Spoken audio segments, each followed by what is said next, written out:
नमस्ते बच्चों, आज हम प्रतिरोधों का संयोजन के बारे में अध्ययन करेंगे, जिसमें हम प्रतिरोधों का जो संयोजन है, हमारे पास विभिन्न मानों के प्रतिरोध उपलब्ध हैं और कई बार ऐसा होता है कि हम प्रयोगात्मक कार्यों के लिए एक विशेष मान का प्रतिरोध की आवश्यकता होती है।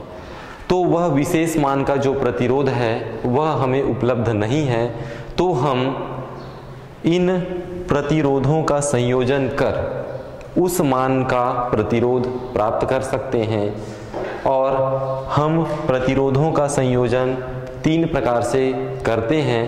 पहला जो संयोजन है वह श्रेणी क्रम संयोजन कहलाता है।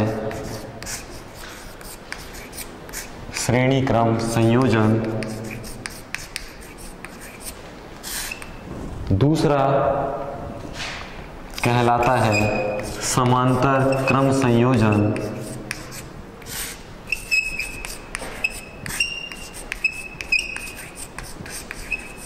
और तीसरा संयोजन जो कि मिश्रित क्रम संयोजन कहलाता है।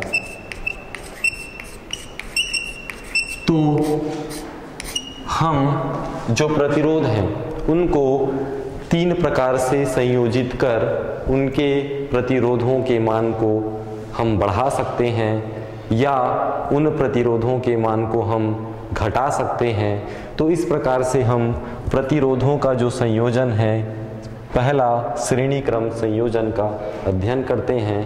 पहला हम देखते हैं श्रेणी क्रम संयोजन।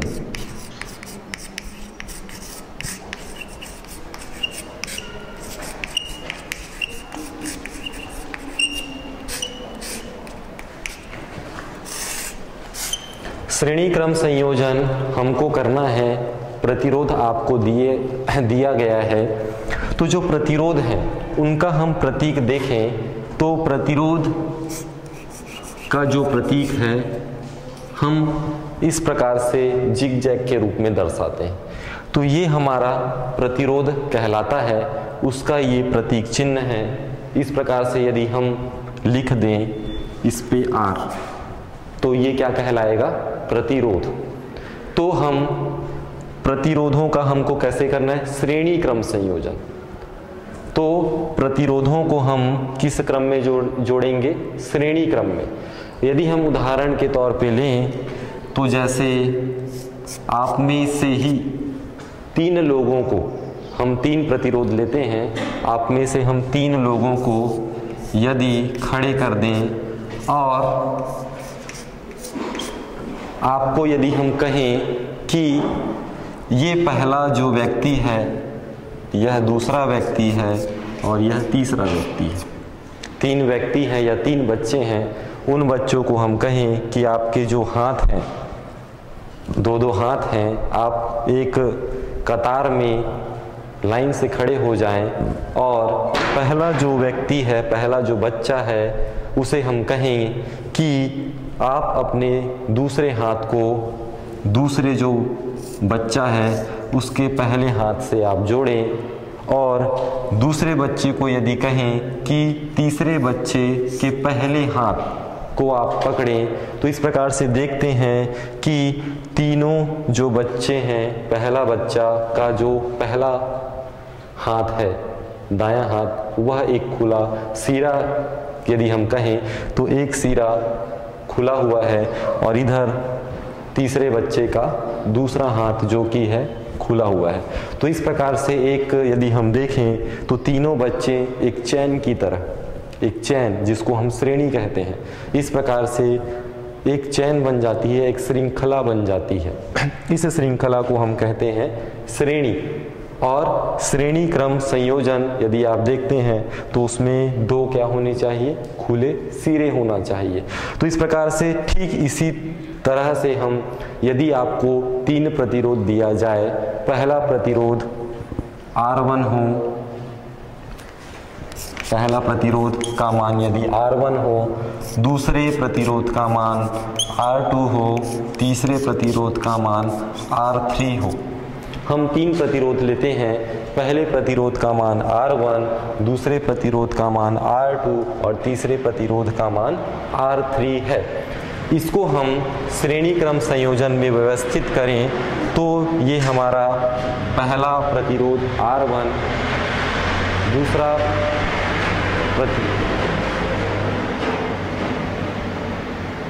प्रतिरोध R2 हम लें, ये है हमारा दूसरा प्रतिरोध R2। इसी प्रकार से हम लें तीसरा प्रतिरोध R3। तो 3 प्रतिरोध हैं R1, R2, R3। इनके आप देखिए 2 सिरे हैं, ये पहला सिरा, ये दूसरा सिरा, इस दूसरे प्रतिरोध का ये पहला सिरा, ये दूसरा सिरा, और इस तीसरे प्रतिरोध का यह पहला सिरा और दूसरा सिरा है।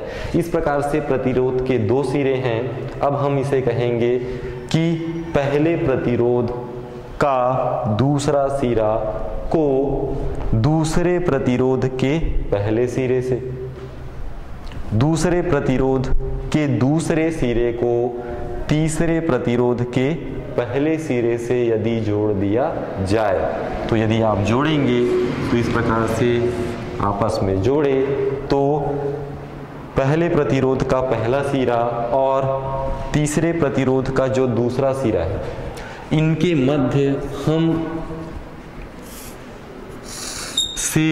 एक सेल लगा दें, जिसका ये धन और ऋण, एक सेल हम लगा दें और साथ में कुंजी को हम K से दर्शाते हैं। तो इस प्रकार से इन तीनों प्रतिरोधों में धारा जो है वह प्रवाहित होने लगेगी और धारा की दिशा धन से ऋण की ओर होगी। इस प्रकार से धारा इन तीनों रेजिस्टेंसों प्रतिरोधों को हम अंग्रेजी में रेजिस्टेंस भी कहते हैं। तो इस प्रकार से इस परिपथ में धारा प्रवाहित होने लगेगी। अब जब हम धारा प्रवाहित करते हैं तो R1 जो हमारा पहला प्रतिरोध है, इनके सिरों पर विभव होगा V1, दूसरा जो प्रतिरोध है इनके सिरों पर विभव होगा V2 और तीसरा जो प्रतिरोध है उनके सिरों पर विभव होगा V3 और धारा जो आई है सभी तीनों प्रतिरोधों के लिए एक समान होगी। तो इस प्रकार से यह जो संयोजन आप देख रहे हैं इसे हम कहेंगे श्रेणी क्रम संयोजन। तो ये श्रेणी क्रम संयोजन की एक व्यवस्था आपको दिख रहा है। ये कुंजी है जिसमें हम प्लग लगाते हैं। तो जब हम इससे धारा प्रवाहित करना है तब हम उस प्लग को यहाँ लगाएंगे। लगाने से ही परिपथ पूर्ण हो जाएगा और धारा प्रवाहित होने लगेगी। जब हम लगे कि हमें धारा नहीं लेना है तो हम यहाँ से प्लग को निकाल देते हैं, जिससे धारा जो है वह प्रवाहित होना बंद हो जाती है।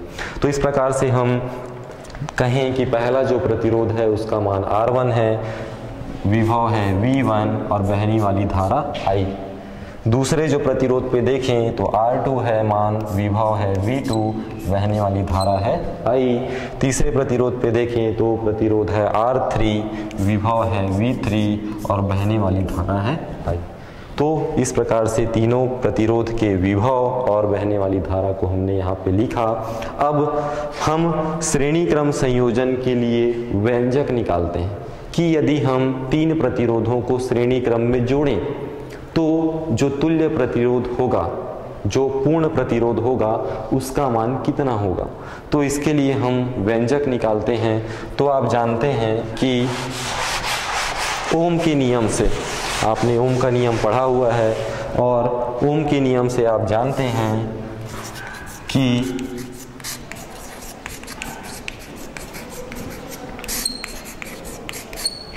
V बराबर होता है I इंटू R। ये आप जानते हैं कि ओम के नियम से विभवांतर धारा और प्रतिरोध के गुणनफल के बराबर होती है। V बराबर I इंटू R। अब यदि हम पहला जो प्रतिरोध है R1, इसके सिरे पर है विभव V1, बहने वाली धारा I है, तो हम पहले जो प्रतिरोध है उस पर यदि विभव निकालें तो पहला जो प्रतिरोध है उस पर विभव कितना है V1, तो V1 बराबर धारा है I और प्रतिरोध है R1। तो हम कहेंगे कि पहले प्रतिरोध पर विभव V1 बराबर IR1। दूसरा जो है प्रतिरोध, उनके सिरों पर यदि हम विभव बोलें तो दूसरे प्रतिरोध में है R2, विभव है V2 और धारा है I, तो विभव है V2 बराबर IR2। इसी प्रकार से हम तीसरे प्रतिरोध के लिए निकालें तो तीसरे प्रतिरोध पर विभव है V3, धारा है I और प्रतिरोध का मान हमने माना है R3। तो इस प्रकार से पहले प्रतिरोध पर विभव, दूसरे प्रतिरोध पर विभव और तीसरे प्रतिरोध पर विभव का मान हमने निकाला। अब यदि हम देखें कि जो कुल विभव होगा, कुल विभव को यदि हम लेते हैं V, वो इन तीनों विभवों के योग के बराबर होगा, अर्थात V बराबर V1 plus V2 plus V3। तीनों जो विभव हैं प्रतिरोधों के सिरों पर जो विभव हैं उनका कुल योग यदि हम करें तो वो होगा कुल विभव, जिसे हम लिखेंगे V बराबर V1 plus V2 plus V3। अब इसमें हम मान रख दें V1 का मान, V2 का मान और V3 का मान। तो हमारे पास देखिए इसे हम दे देते हैं समीकरण 2, समीकरण 3, समीकरण 4 और ये हो गया समीकरण 5। तो हम लिखते हैं कि समीकरण 1, 2,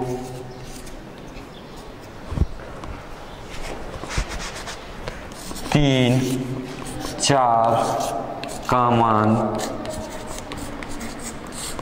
समीकरण 5 में रखने पर, तो हम समीकरण 1 से देखें तो V देखिए, V का मान क्या है IR, तो इस V के जगह हम क्या रखेंगे IR, तो ये हो गया IR बराबर V1 का मान हमने निकाला है IR1, तो रखे उस मान को IR1। V2 का मान हमने निकाला है IR2, इसे रखें तो प्लस IR2 प्लस V3 का मान हमने निकाला है IR3, उसे हमने रखा IR3। इस प्रकार से हमने समीकरण 1, 2, 3, 4 से मान समीकरण 5 में रखे, तो इस प्रकार से यह समीकरण प्राप्त हुआ। अब इसमें हम देखते हैं कि तीनों पदों में I है, तो हम I को उभयनिष्ठ ले सकते हैं, कॉमन ले सकते हैं। तो I बराबर R1 धन R2 धन R3 यह प्राप्त होगा। दोनों पक्षों में I है, समान पद हैं, तो ये दोनों कैंसल हो जाएंगे, तो आपके पास बचेगा R बराबर R1 धन R2 धन R3। तो इस प्रकार से यह जो R है, ये R जो है वह तुल्य प्रतिरोध है। तुल्य प्रतिरोध से तात्पर्य इन तीनों प्रतिरोधों का योगफल। तो श्रेणी क्रम जब हम संयोजन करते हैं, श्रेणी क्रम संयोजन में तीनों प्रतिरोध यदि श्रेणी में हैं तो कुल जो मान है, तुल्य जो प्रतिरोध का मान है, तीनों प्रतिरोधों के मानों के योगफल के बराबर होता है। तो हम श्रेणी क्रम संयोजन में ये आप याद रखिए कि श्रेणी क्रम संयोजन में आपको कितने भी प्रतिरोध दे दिए जाएं, उन सभी प्रतिरोधों का आपको योगफल करना है, सभी को आपको जोड़ना है, वही उस प्रतिरोध का मान होगा, तुल्य प्रतिरोध का मान होगा। अब यदि इसी प्रकार से बहुत सारे, पहला प्रतिरोध हम नाम दिए R1, दूसरे का R2, तीसरे का R3, इसी प्रकार बहुत सारे प्रतिरोधों को हम जोड़ दें, ठीक है। तो R ओम वाले प्रतिरोध का जो मात्रक होता है ओम होता है।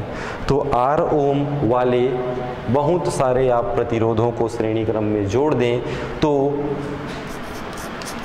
तुल्य जो प्रतिरोध होगा, तुल्य प्रतिरोध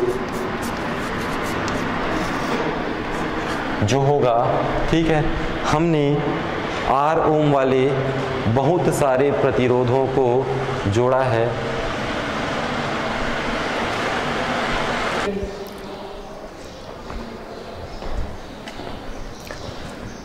तो हम देखें कि R ओम के यदि n प्रतिरोध हैं, R ओम के कितने प्रतिरोध, n प्रतिरोध हैं, प्रतिरोधों की संख्या n है, तब पहला, दूसरा, तीसरा प्रतिरोध ऐसे कितने प्रतिरोध हैं, n प्रतिरोध हैं, जो कि उनका मान है R ओम। तो R ओम के n प्रतिरोध यदि हम जोड़ दें तो तुल्य प्रतिरोध